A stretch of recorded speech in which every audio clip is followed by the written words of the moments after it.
Assalamualaikum warahmatullahi wabarakatuh. Bagaimana kabar kalian teman-teman? Semoga baik ya. Kali ini kami akan menjelaskan mengenai konstruksi alat ukur yang telah kami buat.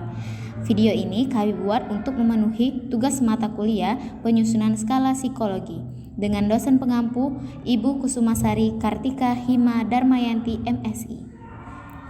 Kami dari kelas Psikologi Islam 4.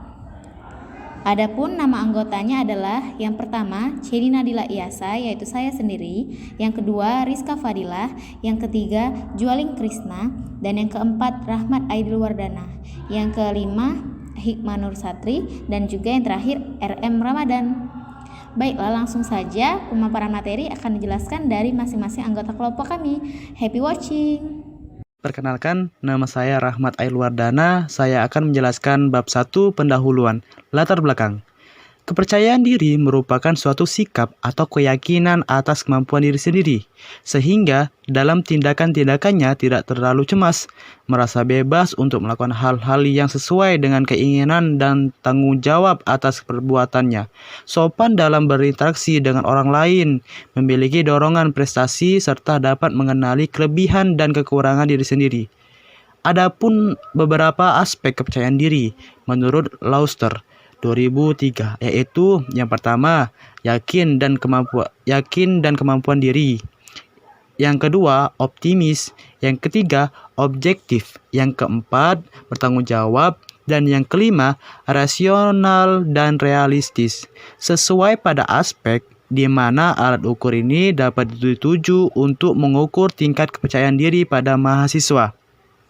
Alat ukur yang sebelumnya, kepercayaan mengacu pada teori dari Peter Lauster dalam Asmedi Alsa dengan indikator antara lain A. Percaya pada kemampuan diri sendiri, yang B. Bertindak mandiri dan mengambil keputusan. Yang C. Memiliki rasa positif terhadap diri sendiri. Yang D. Berani mengungkapkan pendapat. Nah, di mana alat ukur sebelumnya ditunjukkan pada siswa yang duduk di bangku sekolah menengah pertama atau SMP. Kelemahan pada alat ukur sebelumnya yaitu pada alat ukur sebelumnya item-item yang digunakan sangat banyak, yaitu memiliki 49 item untuk mengukur kepercayaan pada siswa SMP, sehingga dibutuhkan alat ukur baru untuk mengukur kepercayaan diri pada mahasiswa agar dapat mengungkap permasalahan lain terkait kepercayaan diri mahasiswa.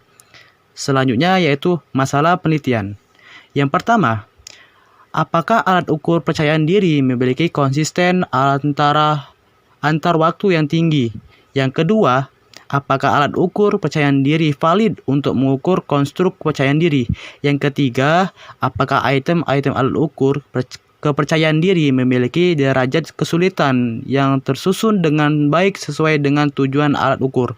Yang terakhir, yang keempat, yaitu apakah alat ukur kepercayaan diri memiliki norma yang baik? Baiklah, saya Cedi Nadila Iyasa dengan NIM 1930901120. Saya akan menjelaskan mengenai tujuan penelitian. Yang pertama, kami memiliki tujuan untuk mengetahui apakah alat ukur kami itu memiliki konsistensi yang tinggi antar waktu. Kemudian yang kedua, apakah alat ukur yang kami buat ini bisa valid untuk mengukur konstruk dari kemampuan diri. Kemudian yang ketiga, tujuan dari penelitian kami ini untuk mengetahui item-item apa saja yang ada dalam alat ukur kepercayaan diri dengan derajat yang sudah atau derajat kesulitan yang sudah kami susun. Nah, yang keempat itu untuk mengetahui apakah alat ukur yang kami buat ini memiliki norma yang baik. Nah, seperti itu. Kemudian selanjutnya saya akan menjelaskan mengenai manfaat penelitian. Nah, pada hasil penelitian ini kami berharap penelitian kami ini dapat memberi manfaat bagi semua hal yang berhubungan dengan penelitian yang dilakukan. Nah, untuk manfaatnya itu ada dua, yaitu secara teoritis dan juga secara praktis. Nah, apa saja sih manfaat yang dapat kita ambil dari penelitian ini? Di antaranya yang pertama, kegunaan secara teoritis. Apa sih kegunaan secara teoritis? Nah, manfaatnya ini secara teoritis, hasil dari penelitian ini secara teoritis dapat dijadikan sebagai pengembangan alat ukur terkait kepercayaan diri dalam pengembangan ilmu psikologi. Jadi, manfaat dalam secara teoritis itu maksudnya adalah bagaimana penelitian kami memberi manfaat dalam pengembangan ilmu psikologi atau ilmu pengetahuan. Nah, kemudian manfaat yang kedua adalah kegunaan secara praktis atau dari sisi praktis, yaitu memiliki manfaat. Hasil penelitian secara praktik mampu menyusun skala terkait konstruksi alat ukur kepercayaan diri. Definisi. Kepercayaan diri dan percaya diri memiliki arti yang sama, yaitu keyakinan. Kepercayaan diri merupakan faktor yang sangat penting bagi siswa dan tidak hanya untuk siswa saja, namun juga untuk semua orang. Karena sikap percaya diri akan membuat individu merasa optimis dan mampu untuk melakukan penyesuaian dengan lingkungan sosialnya. Kepercayaan diri didefinisikan secara berbeda-beda dalam literatur psikologi. Menurut Lauster, dalam Asmadi Alsa, kepercayaan diri merupakan suatu sikap atau perasaan yakin atas kemampuan diri sendiri sehingga orang yang bersangkutan tidak terlalu cemas dalam tindakan-tindakannya, merasa bebas untuk melakukan hal-hal yang sesuai keinginan dan tanggung jawab atas perbuatannya, hangat dan sopan dalam berinteraksi dengan orang lain, memiliki dorongan prestasi, serta dapat mengenal kelebihan dan kekurangan diri sendiri. Komponen. Adapun ada beberapa aspek kepercayaan diri menurut Lauster 2003, yaitu 1. Keyakinan dan kemampuan diri, yaitu sikap positif seseorang tentang dirinya, bahwa dia mengerti sungguh-sungguh akan apa yang dilakukannya. 2. Optimis, yaitu sikap positif seorang yang selalu berpandang baik dalam menghadapi segala hal tentang dirinya, harapan, dan kemampuan. 3. Objektif, yaitu orang yang percaya diri memandang permasalahan atau segala. 4. Bertanggung jawab, yaitu kesediaan seseorang untuk menanggung segala sesuatu yang telah menjadi konsekuensinya. 5. Rasional dan realitas, yaitu analisa terhadap suatu masalah, suatu hal, suatu kejadian dengan menggunakan pemikiran yang diterima oleh akal dan sesuai dengan kenyataan. Baiklah, di sini saya Hikmah Nursatri akan menjelaskan terkait tinjauan alat ukur yang sudah ada. Pada alat ukur yang sudah ada terdapat skala sikap berisi pernyataan-pernyataan sikap atau attitude statement, yaitu suatu pernyataan, suatu objek sikap. Pernyataan sikap terdiri atas dua macam, yaitu pernyataan yang favorable atau pernyataan yang mendukung pada objek sikap, dan pernyataan unfavorable atau tidak mendukung objek sikap. Alat ukur yang digunakan dalam penelitian sebelumnya ialah skala kepercayaan diri. Bentuk skala dalam penelitian ini berupa pilihan dengan alternatif 4 jawaban yang harus dipilih subjek. Terdapat dua jenis pernyataan dengan angket, yaitu pernyataan favorable dan unfavorable. Skala kepercayaan diri berjumlah 49 item yang terdiri dari 24 item favorable dan 25 unfavorable. Teori psikometri. Psikometri atau pengukuran psikologis adalah cabang ilmu psikologi yang mendalami seluk-beluk pengukuran dan analisis berbagai perbedaan antara individu, sehingga dapat dikatakan bahwa psikometri mempelajari perbedaan antar individu dan antar kelompok. Aktivitas utama dalam psikometri meliputi konstruksi atau penyusunan berbagai teori psikologi menjadi alat ukur psikologi atau alat tes psikologi, serta pengembangan dan analisis data hasil pengukuran tersebut. Konsep kunci dalam psikometri adalah validitas dan reliabilitas. Suatu alat ukur psikologis dikatakan valid jika suatu tes sungguh-sungguh mengukur atribut psikologis yang hendak diukurnya. Sementara suatu alat ukur psikologi dikatakan reliable jika hasil pengukurannya konsisten saat alat tes tersebut dilakukan berulang kali terhadap suatu populasi individu atau kelompok.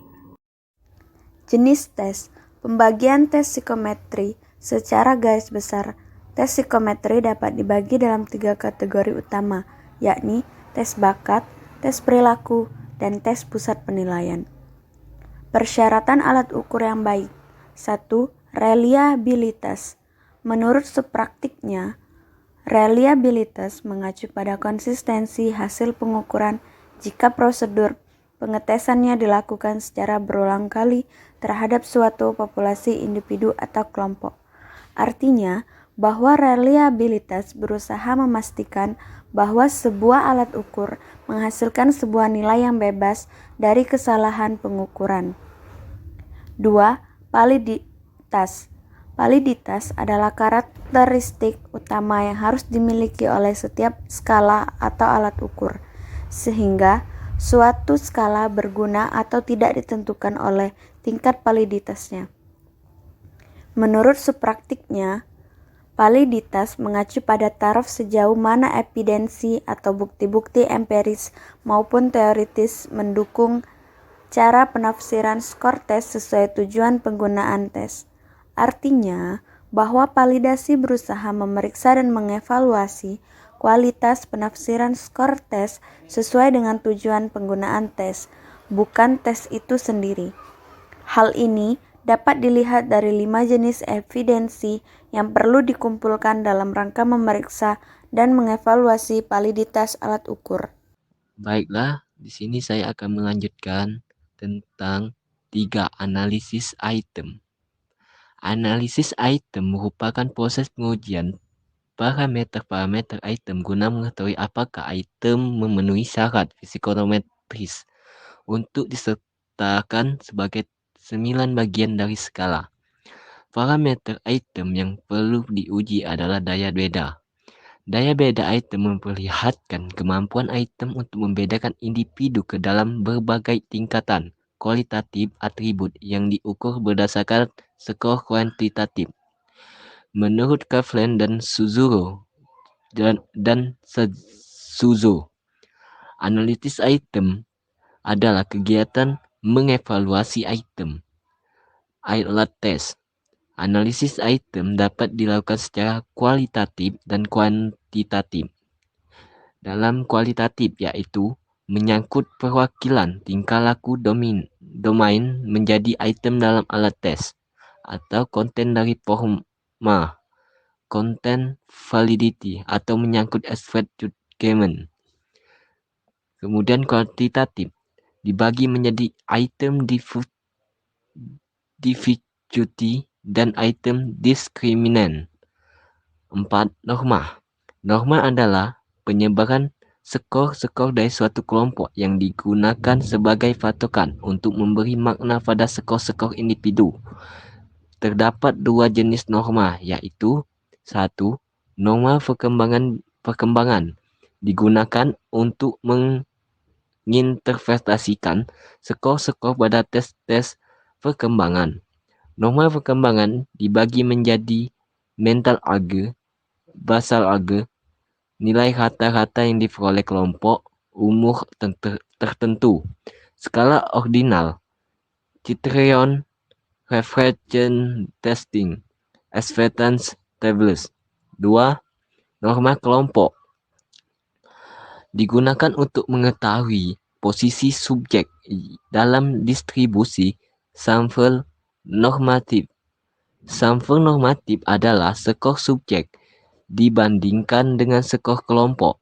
Saat peneliti hendak menggambarkan posisi individu dengan cara membandingkan antar kemampuan dan kelompok, raw score harus ditransformasikan ke dalam skala yang sama. Nah, teman-teman, itulah tadi penjelasan dari konstruksi alat tes yang telah kami buat. Nah, untuk kelanjutannya ditunggu ya. Semoga video ini bermanfaat dan berguna bagi kalian. Dan kami mohon maaf apabila ada kesalahan kata maupun kesalahan dalam pengucapan kami. Kami akhiri, wassalamualaikum warahmatullahi wabarakatuh. Thank you for watching.